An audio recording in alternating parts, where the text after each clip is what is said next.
제가 사는 곳은 여러분 아시는 분도 있겠지만 성북구청 옆쪽이에요.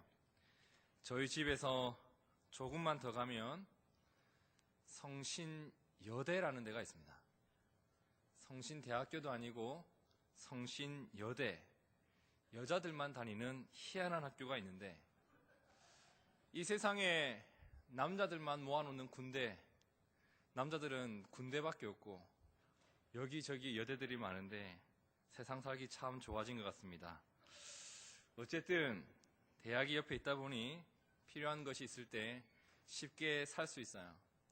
먹고 싶은 것이 머릿속에 떠오르면 나가면 거의 다 있습니다. 그 중에 하나가 베스킨라빈스 31이라고 하는 가게가 있는데, 여러분 여기가 뭘 파는 곳인지 아십니까? 네, 아이스크림 파는 곳입니다. 많이 아시는데, 정말 신기하게도 여기는 많은 종류의 아이스크림을 갖다 놓고 이거 퍼달라 저거 퍼달라 하면 다 퍼줍니다. 대신 돈만 주면 되죠. 그래서 골라 먹는 재미가 있는 베스킨라빈스 31, 저희 쌍둥이가 굉장히 열렬히 환호하는 장소이기도 한데요, 이 가게가 눈에만 띄면 아이들이 막 달려가요. 작년이었습니다. 그 무더웠던 한 여름날, 집에서 초강력 전기 모기채 하나 들고 내 아이를 물어뜯은 파리, 모기 다 잡아 죽이겠다고 들고 설치던 그날 밤에 너무 더워서 너무 답답해서 아이들과 함께 손을 잡고 그 베스킨라빈스 31을 향해 갔습니다. 맛있게 먹었습니다. 너무 잘 먹었고 집으로 돌아오는 길이었습니다. 제가 앞서 길을 가고 있었고 뒤에서 아이 둘이 쫓아오고 있습니다. 그리고 엄마는 그 뒤에서 아이들이 가는 것을 지켜보고 있었죠. 오랜만에 밖에 나와서인지 아이스크림까지 먹어서 그런지 아이들이 갑자기 신나하더니 갑자기 막 뛰기 시작하는 거예요. 그 사람 많은 곳에서 뛰기 시작하니 제가 그 힘센 큰 놈을 붙잡고 여기서 이러면 안 돼! 야단을 치고 있는데, 갑자기 고개를 들었을 때 둘째 아이가 보이지를 않는 겁니다. 아무리 둘러봐도 보이지 않습니다. 집사람만 눈에 보입니다. 큰일 난 거예요. 성신여대 한복판에서 아이가 완전히 사라졌습니다. 갑자기 마음이 분주해지기 시작하는 거예요. 이곳 저곳을 다니면서 아이를 찾기 시작합니다. 그런데 아이가 보이지를 않아요.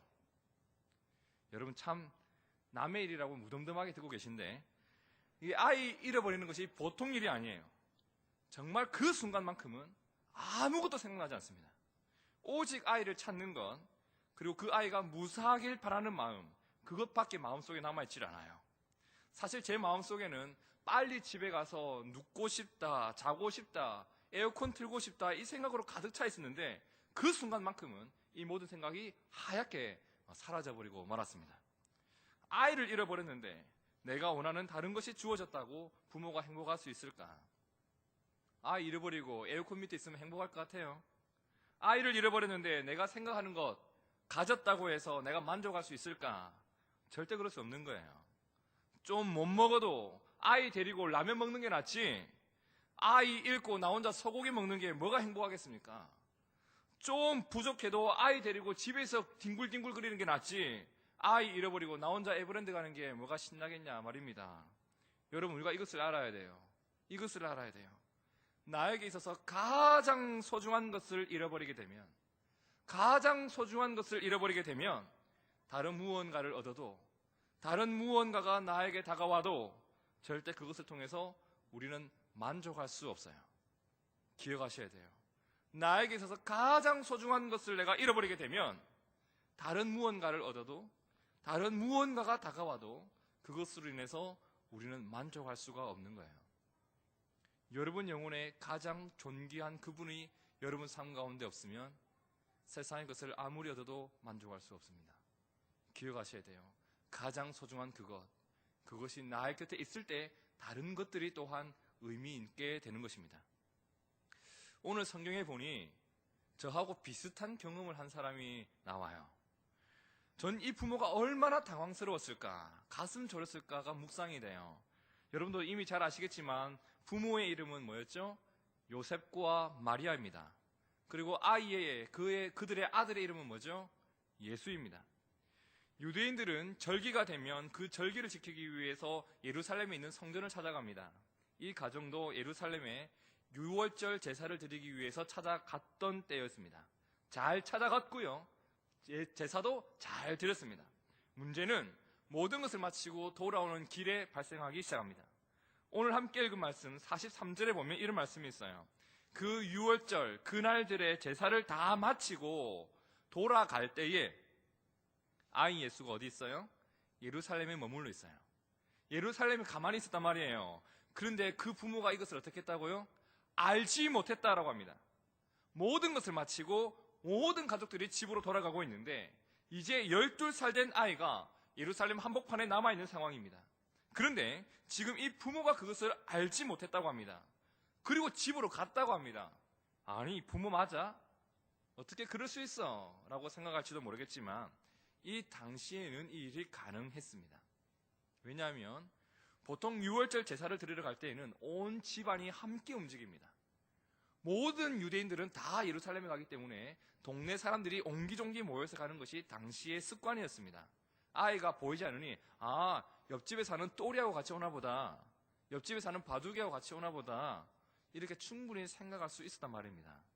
어찌되었건 지금 예수의 부모는 예수와 함께 있지 않음에도 불구하고 어딘가에 있을 거야 라고 생각한 채 발걸음을 옮기기 시작합니다. 여러분, 바로 이 부분을 주목하셔야 돼요. 여기가 모든 문제의 시작이었습니다. 그들은 분명 지금 예수가 없을 거라고는 상상도 하지 못하고 있습니다. 오히려 44절에 보니 뭐라고 나옵니까? 그 아들 예수가 동행 중에 있는 줄로 생각하고 이미 하룻길을 가버립니다. 예수가 그들과 함께 길을 가고 있는 동행 중에 있을 것이라고 생각하고 하룻길을 걸어간 겁니다. 그런데 하루 동안 보이지 않았던 그 아들을 이제야 찾기 시작하는 거예요. 44절에 뭐라고 해요? 하룻길을 간 후 친족과 아는 자 중에서 찾기를 시작합니다. 결과는 어땠을까요? 당연히 못 찾았겠죠. 45절에 뭐라고 해요? 만나지 못하매 찾으면서 예루살렘으로 돌아갔다라고 합니다. 얼마나 애가 탔을까? 얼마나 답답했을까요? 아이를 잃어버렸으니 지금 이 부모 두 명에게 있어서 가장 소중한 것을 잃어버린 겁니다. 가장 소중한 것을 잃어버렸으니 다른 무언가는 아무 가치가 없는 거예요. 아이를 찾기 이전에는 그들을 만족해 할 수 있는 것은 지금 아무것도 없습니다. 그들의 마음속의 불안감, 두려움을 멈추게 하는 것은 아무것도 없어요. 방법은 없어요. 오직 아이를 찾는 것, 가장 소중한 그것을 다시 찾는 것밖에는 길이 없습니다. 예수가 실종되었습니다. 그날 유월절 제사를 마친 요셉과 마리아의 가정에서 그들의 아들 예수가 실종된 겁니다. 여러분, 지금 이 상황은 정말 큰일 난 상황이에요. 요즘처럼 아동 실종센터가 있는 것도 아니에요. 경찰이 있는 것도 아니에요. 그들이 부유한 집안이라서 누군가가 그들을 특별히 신경 써주는 사람들도 아니에요. 사람들이 가득 차 있고 넓고 넓은 이 세상 한복판에 어딘가에서 울고 있을 그 아들을 찾아야 되는 답답한 상황이라는 겁니다. 마음이 터질 것만 같아요. 이렇게 이미 하룻길을 와버렸으니 이것이 너무 한탄스러운 거예요. 내가 부모 맞나 후회스러운 거예요. 도대체 어떻게 해야 될지 너무 막막합니다. 근데 지금 할 수 있는 게 뭐예요? 예루살렘으로 다시 돌아가면서 그 아이가 어디 있을까 찾는 것 말고는 아무것도 할 수 있는 게 없어요. 여러분, 이쯤에서 우리가 깊이 생각해 봐야 될 주제가 있다고 저는 봐요. 예수가 사랑하는 아들이기에 그 아이가 나에게 있어서 가장 소중한 존재이기에 실종된 상태에서 가만히 있을 수 없는 거예요. 발을 동동 구르며 때로는 단식하면서 때로는 후회하면서 때로는 가슴을 치면서 아들 예수를 찾아갈 수밖에 없는 상황이에요. 바로 그 예수가 오늘 우리의 주님이십니다. 만일 그분이 나의 삶 가운데서 실종되었으면, 만일 그분이 우리 예배 가운데서 실종되었으면 우리 역시 가만히 있을 수 없다는 겁니다. 왜냐하면 그분은 우리를 지으신 주님이시기 때문입니다. 우리가 그분 없이 살아갈 수 있는 존재가 아니기 때문입니다. 그분은 있어도 되고 없어도 되는 분이 아니기 때문이에요. 그분은 우리의 모든 것 되시기 때문입니다. 그분을 놓치는 삶은 우리의 삶을 반드시 후회스러운 삶으로 이끌어갑니다. 그분이 없는 삶은 내 삶을 황폐하게 만들어갑니다. 우리는 그것을 알고 있어요. 그런데 정말 희한한 게 뭐냐면 아직 내 안에 있는 죄의 쓴뿌리 때문인지 살던 대로 살아도 된다고 하는 환상 때문인지 그분이 우리 가운데서 실종되어도 우리는 그 어떤 당혹감도 느끼지 않고 있습니다. 그분을 잃은 지 오래되어서 내 영혼이 메말라가고 내 삶이 쩍쩍 갈라가는 소리가 나는데도 내 육신의 안락한 욕심만 채워지면 나는 모든 것을 얻은 것처럼 살아가고 있는 게 요즘 성도들의 모습 가운데 보이고 있단 말입니다. 여러분, 우리 가운데 주님이 실종되었습니다. 주님이 실종되었단 말입니다. 혹 누군가는 이렇게 말할지 몰라요. 어떻게 교회에서 예수가 실종되는 일이 가능하겠는가? 우리 중에 예수님을 잃어버린 사람은 아무도 없을 거예요. 그러니 예배 자리에 나온 것 아닙니까? 라고 말할 수 있는 사람이 있을지도 모르겠습니다. 여러분, 맞아요. 여러분 말이 맞아요. 근데 정말 저도 이해가 안 됩니다. 그 일이 일어나고 있으니 저도 답답하단 말입니다. 예수님 없는 신앙생활이란 게 있는 것이 이해가 되지 않아요. 예수님 없는 예배가 있다는 것이 이해가 되지 않아요. 그런데 이 불가능해 보이는 일이 벌어지고 있는 일이 오늘날 교회의 현실이라고 한다면, 예배자 없는 예배가 행해지는 것이 오늘의 현실이라고 한다면, 간절함 없는 중원부원의 기도가 하늘에 외쳐지고 있는 것이 오늘의 현실이라고 한다면 우리는 이 현실을 꺾어버려야 되는 겁니다. 그리고 그분을 지금 당장 찾아 나서야만 하는 것입니다. 다른 것으로는 우리의 만족을 채울 수 없어요. 우리는 반드시 그분을 찾아야만 해요. 다른 것 하기 전에 그분을 찾는 게 가장 우선입니다. 그분이 실제로 나의 예배 가운데 계신지, 내 삶 가운데 계신지, 나의 사고방식에는 있는지, 나의 가치관에는 있는지 진지하게 질문을 던져보십시오. 내 삶이 그분과 연관되어 있는지 돌아보란 말입니다. 이것이 2015년을 시작하면서 우리가 가장 먼저 해야 될 가장 소중한 일이 아닐까 저는 생각합니다. 여러분, 오늘 말씀을 다시 한번 찬찬히 묵상해 보기 원해요. 혹시 예수님을 잃어버린 나의 모습이 있는지 돌아보기를 원해요. 소중한 나의 주님을 다시 찾는 것, 그리고 그분과 실제적인 동행이 있는 것이 오늘 우리 삶이 누릴 은혜라고 저는 믿습니다. 그 은혜를 누리셔야 돼요. 오늘 말씀을 자세히 보니 우리 가운데 깨닫게 하시는 첫 번째 것이 이거예요. 착각하지 말라. 착각하지 마라. 요셉과 마리아가 아들 예수를 잃어버렸을 때 가장 먼저 시발점이 되었던 게 뭐였습니까? 착각이에요. 누군가와 함께 있을 것이다. 누군가와는 함께하고 있을 것이다. 내가 함께하고 있지 않는데 누군가와 함께하고 있을 것이다. 여러분, 신앙생활에 있어서 착각은 무서운 적이에요. 여러분, 요셉과 마리아의 가정에서 잃어버렸던 가장 큰 이유라고 한다면 착각이었습니다. 어딘가에 있을 것이다. 누군가와 함께 있을 것이다. 여러분, 착각 자체는 자유예요. 착각을 하는 것은 죄가 아니에요. 그런데 착각이 내 삶 가운데 들어오게 되면 내 주변에서 일어나는 모든 일들을 보지 못하게 눈을 가리게 만듭니다. 그 착각으로 인해서 요셉과 마리아는 아들을 잃어버렸는데도 그 사실조차 지금 모르고 있어요. 여러분, 마찬가지로 우리가 착각 속에 빠져 있다면 우리는 예수님을 잃어버렸음에도 불구하고 전혀 위기감을 느끼지 못하고 있을 거예요. 예수를 잃어버린 교회가 얼마든지 예수를 따르고 있다고 착각할 수 있는 것이고, 얼마든지 예수를 잘 믿고 있다고 착각할 수 있는 겁니다. 그래서 착각은 적이에요.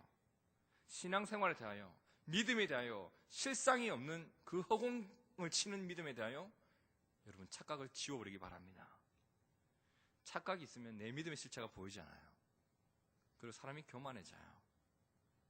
여러분, 잘 아는 베드로라는 사람이 있어요. 예수님의 수제자였죠. 예수님을 잘 모셨던 사람이었습니다. 누가 봐도 예수님을 정말 신실히 믿고 따랐던 사람입니다. 심지어 예수님이 어느 날 밤에, 오늘 밤 사람들이 나를 찾아와서 나를 칠 것이다. 그런데 너희는 나를 다 버리게 될 거야.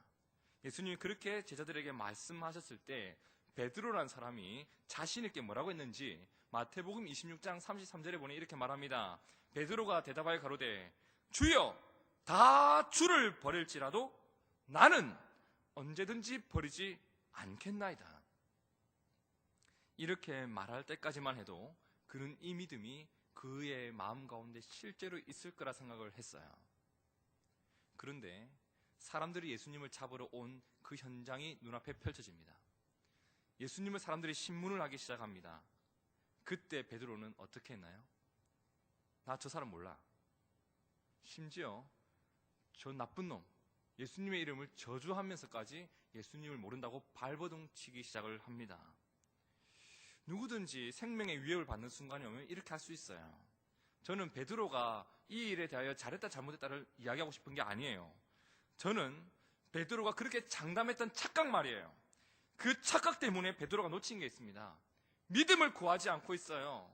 나의 믿음이 개선되어야 된다는 것을 생각하지를 않고 있단 말입니다. 착각은 없는 것을 있는 것처럼 느끼게 만들어요. 있는 것을 없는 것처럼 보여지게 만들어요. 무슨 말이에요? 없는 믿음이 있는 것처럼 보이고 있는 불신이 없는 것처럼 보이게 만드는 게 착각이란 말입니다. 착각은 사라진 아들도 있는 것처럼 느끼게 만들었어요. 여러분, 여러분의 믿음은 실제입니까? 아니면 착각입니까? 그 믿음이 실제이면 그 믿음대로 사는 복을 누리시기를 바랍니다. 그러나 만일 그 믿음이 착각이라면 믿음을 구해야 돼요. 믿음을 구해야 돼요. 성경에서 어떤 한 사람이 주님 앞에 이렇게 외칩니다. 주님, 나의 믿음 없음을 도와주소서라고 했습니다. 그의 믿음 없음을 봤던 거예요. 나의 믿음 없음을 도와주소서. 착각하지 않았을 때 구하기를 시작하죠. 여러분, 착각하지 않는 것이 내가 예수님을 다시 찾고 그분과 실제로 동행하는 삶의 시작입니다. 오늘 말씀이 우리에게 깨닫게 하시는 것 두 번째가 뭐냐면 알았으면 돌아가라입니다. 착각을 깼으면 해야 될 일을 행하라는 겁니다. 자, 요셉과 마리아 곁에 예수가 없었습니다. 실종되었죠. 그리고 실종된 채로 이미 하룻길을 갔습니다. 예수님이 있다고 생각한 채 하룻길을 갔던 요셉과 마리아, 이제는 알았습니다. 우리 아들이 없구나, 어딘가에 두고 왔구나, 이제는 알았어요. 자, 그 아들을 찾아서 돌아가는 길이 선택사항이었을까요? 아니에요. 무조건 가야 되는 거예요. 무조건 가야 되는 거예요. 아들을 찾아 돌아가는 것은 생각을 깊이 하고 찾을까 말까 생각을 깊이 하고 하는 게 아니에요. 무조건 가는 거예요. 의무감으로 하는 것도 아니에요. 그래도 내가 부모니까 해야 되겠지, 하기 싫은데, 의무감으로 하는 게 아니에요. 우리 특세에 나오듯이 하는 게 아니란 말입니다. 이미 하룻길을 왔는데 뭐 그냥 찾으러 그냥 가버리자, 이렇게 할 일도 아닌 거예요. 내가 얼른 집에 돌아가서 해야 될 일이 있는데 내일 일을 생각하면서 미룰 일이 아니에요. 아들 찾는 일은 지금 당장 해야 될 일인 거예요.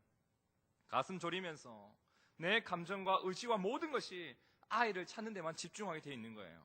적어도 지금은 모든 것을 잃어버려도, 모든 것이 버려져도, 모든 것이 눈앞에 사라질지라도 내가 가야 될 길이 분명했단 말입니다.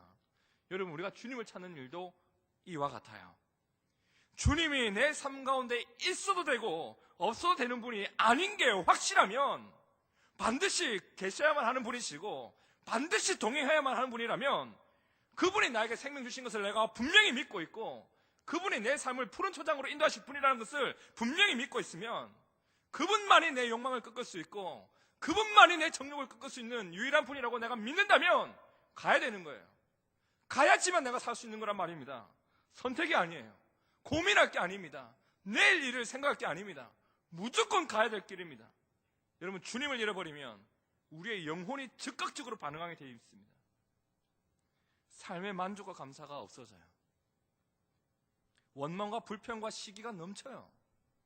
왜요? 주님이 없으니까요. 가장 소중한 그분을 잃었으니 어찌 만족이 있을 수 있겠습니까?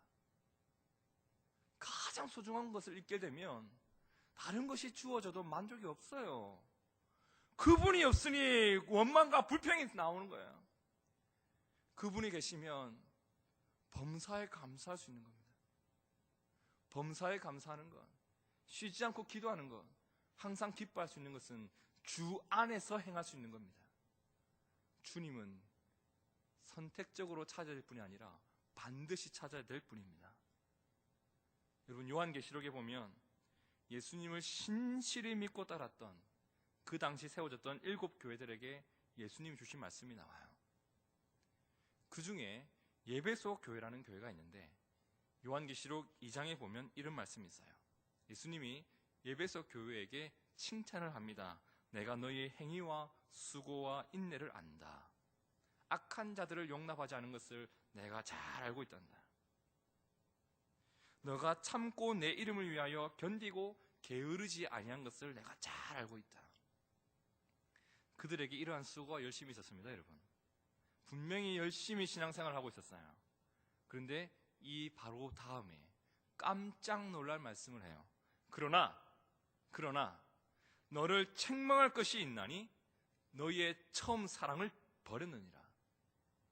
그러므로 어디서 떨어진 것을 생각하고 회개하여 다시 돌아가서 처음 행위를 가지라. 만일 그리하지 아니하고 회개치 아니하면, 돌아가지 아니하면 너의 촛대를 그 자리에서 옮기리라. 여러분, 그들은 주님을 놓치고 있었어요. 과거에는 분명 주님이 좋아서 하였던 사역들이었습니다. 그 사역은 남아있어요. 그런데 주님이 빠져있어요. 주님을 사랑해서 하던 봉사가 있었어요. 그런데 주님의 사랑하는 그 마음이 빠지고 봉사만 남아있어요. 주님은 그런 그들에게 너희가 나를 잃어버리지 아니하였는가? 돌아가거라. 어디서 떨어졌는지 깊이 생각하고 회개하여서 처음의 행위를 가져라. 지금 그 행위가 너무나도 존귀하지만 그 행위 안에 담겨 있어야 될 처음 사랑 어디 갔는가? 나는 어디 있는가? 주님은 처음부터 다시 시작하라고 합니다. 여러분, 알았으면 돌아가야 돼요. 이사야 말씀에 이런 말씀이 있어요. 너희는 여호와를 만날 만한 때에 찾으라. 가까이 계실 때에 그를 부르라. 악인은 그 길을, 불의한 자는 그 생각을 버리고 여호와께로 돌아오라. 그리하면 그가 긍휼히 여기시리라. 돌아가면 그분은 받아주십니다. 우리의 아버지이시기 때문이에요. 지금이라도 늦지 않았습니다. 주님이 보이지 않으면, 주님을 잃었으면 돌아가야 돼요. 오늘 말씀 우리 가운데 분명히 말씀합니다. 나의 신앙생활에 대하여 착각하지 마라. 그리고 알았으면 즉각적으로 돌아가라. 그리고 마지막으로 주님을 만나는 그 자리에서 너희의 삶의 근심이 끊어지는 복을 누리리라. 주님은 이것을 말씀하여 줍니다. 오늘 말씀 48절에 보니 이제 예수를 찾은, 3일 만에 예수를 찾은, 아들을 찾은 그 부모가 그 아들에게 이런 말을 내뱉습니다. 그 부모가 보고 놀라며 그 모친은 가로되 아이야 어찌하여 우리에게 이렇게 하였느냐? 보라, 너의 아버지와 내가 근심하여 너를 찾았노라. 지금까지는 근심이 있었어요. 당연한 거죠. 아이를 잃어버렸는데 어떻게 근심이 없을 수가 있겠습니까? 당연한 거예요. 근심이 있는 게 당연한 거예요. 여러분, 그리고 당연한 거예요. 내 삶에 의지할 그분이 나의 삶 가운데 있지 않냐면, 나의 반석이요 요새요 피난처가 되시는 그분을 내가 잃어버렸다면 우리 역시 근심할 수밖에 없는 거예요. 제가 인생을 짧게 살았지만 겪어보니 이렇더라고요. 삶의 어려움이 많아서 근심하는 게 아니에요. 삶의 문제가 많아서 근심하는 게 아니에요. 내가 의지할 곳이 없으니 근심하게 되더라고요. 어렸을 때 슈퍼마켓에 가요. 든든해요. 내가 무엇을 집어도 든든해요. 왜요? 그 돈 내줄 아빠가 있으니까. 의지할 곳이 있으니까. 10원짜리 찌포를 하나 집어도 마음이 불안해요. 왜요? 돈 내줄 아빠가 없으니까요. 내가 의지할 누군가가 있어야 돼요, 여러분. 내가 의지할 곳이 있으면 우린 두려움이 없어요. 주님이 나의 주님일 때, 내가 그분을 다시 찾았을 때 나타나는 증상이 있어요. 시편 16편 11절에 보니 주께서 생명의 길로 내게 보이시리니 주의 앞에는 기쁨이 충만하고 주의 우편에는 영원한 즐거움이 있나이다. 두려움이 없어요. 주님 앞에 기쁨이 있고 주님 옆에 영원한 즐거움이 있다고 했습니다. 사망 권세에 계신 그 예수가 나와 함께 하시니 죽음조차도 두렵지 않은 겁니다. 죽어도 천국이다. 죽어도 천국이다. 우리의 마음 아닙니까, 여러분? 우리 곁에 뭐가 두렵습니까? 주님 앞에 있으면 두렵지 않은 거예요. 주님이 없으니 두려운 거예요. 시편 62편에 뭐라고 합니까? 나의 영혼이 잠잠히 하나님만 바라며 나의 구원이 그에게서 나는도다. 오직 저만 나의 반석이시요 나의 구원이시요 오직 저만 나의 산성이시니 내가 크게 요동하지 아니하리로다. 사람이 흔들리지 않으려면 그분을 찾아야 돼요. 여러분 잘 아는 사람 가운데 욥이라는 사람이 있죠. 이해할 수 없는 고난을 당한 사람이에요. 내가 당하는 고난의 이유가 무엇인지 늘 궁금했던 사람이에요. 삶 속에 있는 아픔들이 너무 힘겨웠던 사람이에요. 하나님이 나에게 이 모든 것들을 주신 이유가 알 수 없으니 너무 고통스러워했던 그 욥 말입니다. 그랬던 그를 하나님이 찾아가요. 하나님이 그와 함께 대화를 나누어요. 그런데 하나님을 그렇게 만났을 때 욥에게 미세한 변화가 일어나기 시작을 합니다. 하나님을 만난 것으로 인해서 더 이상 그에게 고난이 힘들게 하는, 고난이 나를 아프게 하는 이유가 되지 않아요. 하나님을 만나고 보니 고난의 이유가 더 이상 궁금해하지 않아요. 내가 있는 이 자리에 그분이 함께 하셨구나, 이 자리에도 계시구나, 그것을 경험하고 그의 모든 것은 해결이 됩니다. 그의 마지막 고백이 뭐였어요? 주님을 뵙습니다. 제가 주님을 뵙습니다. 내가 죽게 대하여 귀로만 들었사오나 이제는 눈으로 주를 배웁나이다. 여러분, 예수님이 우리 곁에서 실종되면 끝이에요. 예수님이 실종되면 끝이에요. 어느덧 예수님이 실종된 지 너무 오래되면 우리는 그것에도 익숙해져요. 그리고 나의 영혼의 신음소리조차 듣지 못하는 상황이 오게 될지도 몰라요. 그래서 우리는 찾아야 돼요. 우리의 신앙을 한번 돌아봅시다. 2015년도 한 해를 이제 시작하고 있습니다. 제일 먼저 나의 믿음이 참인지 거짓인지, 참인지 착각인지 분별하는 지혜가 있기를 주의 이름으로 축원드립니다. 나의 믿음이 참이라면 그 믿음대로 기도에 더욱더 힘쓰고 자기를 부인하고 자기 십자가를 지고 하루하루를 살아가면 그 끝에 주님이 있을 겁니다. 하지만 만일 나의 믿음이 허상 속에서 맴돌고 실상은 아무것도 없는 착각 속의 믿음이었다면 이제라도 늦지 않았어요. 돌아가야 돼요. 내가 주님을 사랑했던 그 사랑을 어디에 떨어뜨렸는지 찾아서 돌아가야 돼요. 주님을 찾아야 돼요.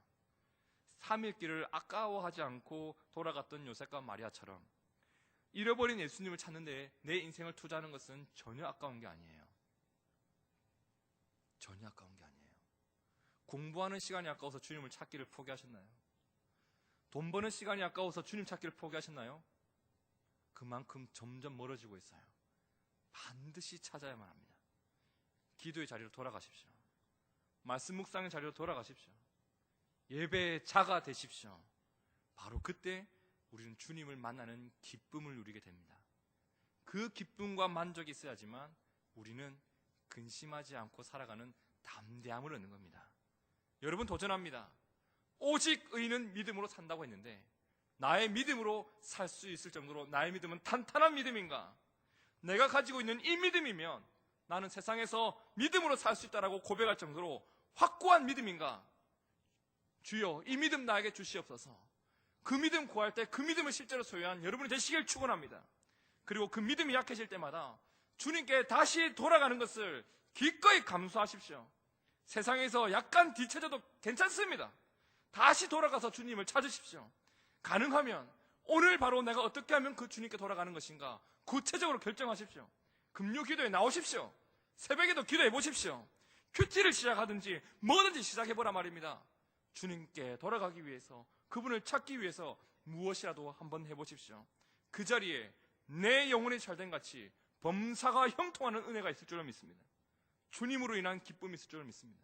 두려움 없는 삶이 될 줄로 믿습니다. 실종한 주님을 찾아서 나의 모든 것이 회복되어지는 한 해가 되길 주의 이름으로 축원드립니다. 함께 기도하겠습니다.